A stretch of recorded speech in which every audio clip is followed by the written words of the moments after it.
श्री स्वामी समर्थ. तर पिठाचा शिरा करत आहे. त्याकरता 2 वाट्या पाणी घालून त्याच वाटीनं 1 वाटी साखर घेतलेली आहे. तर दोन्ही मिक्स करून फक्त साखर विरघळेपर्यंत ह्याला हलवत राहायचं आहे. काही चाचणी वगैरे करायची नाही आपल्याला, फक्त साखर विरघळेपर्यंत ह्याला हलवत राहायचं आहे. साखर विरघळलेली आहे. तर आता आपण ह्याला साईडला काढूया. तर त्याच वाटीने 1 वाटी पीठ घेतलेलं आहे.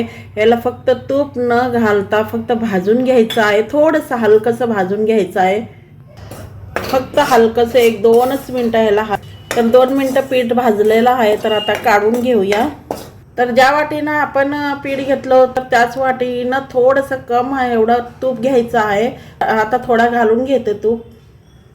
त्या तुपामध्ये काजू आणि बदाम तळून घेत आहे. तळून घेऊया बदाम आणि काजू. बदाम काजू तळले गेलेत, काढून घेऊया. काढून घेते.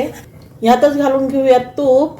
थोडंसं तूप घालून घेतलंय. आता त्यातच आपण हे पीठ जे भाजलेलं होतं ते घालून चांगलं परतून घेऊया पिठाला.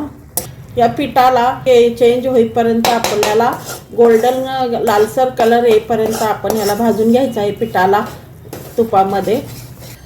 तर पिठाचं रंग चेंज व्हायला आलेला आहे. पीठ भाजलेलं आहे आणि त्यात हळूहळू पाणी घालून घ्यायचं आहे, नाहीतर पाणी उडतो आणि गाठीसुद्धा होतात. एका हाताने पाणी घालायचं आणि एका हाताने हलवत राहायचं आहे. तर पूर्ण पाणी घालून घेतलेलं आहे. तर तुम्हाला वाटत असेल पातळ, पण नाही, नंतर नाही ना तो घट्ट होतो, कारण पीठ शिजलं जातो ना अजून, आणि त्यात साखरसुद्धा आहे. तर आता ह्याला घट्ट होईपर्यंत शिजून घेऊया. साखर पाण्यात विरघळून घेतल्यामुळं शिरा खूप छान होतो आणि जल्दीसुद्धा होतो. खूप छान लागतो. एकदा करून पहा, छान लागतो आणि चांगला होतो. तर माप तुम्हाला बरोबर सांगितलेलं आहे. 1 वाटी पिठाला 1 वाटी साखर, 2 वाटी पाणी आणि 1 वाटी तूप. बरोबर का. तूप तुम्ही कम जादा, अगर तुम्ही तूप जास्त खात नसाल तर तुम्ही तूप कम जादा करू शकता. कंपल्सरी तर अर्धी वाटी तूप पाहिजेच पाहिजे.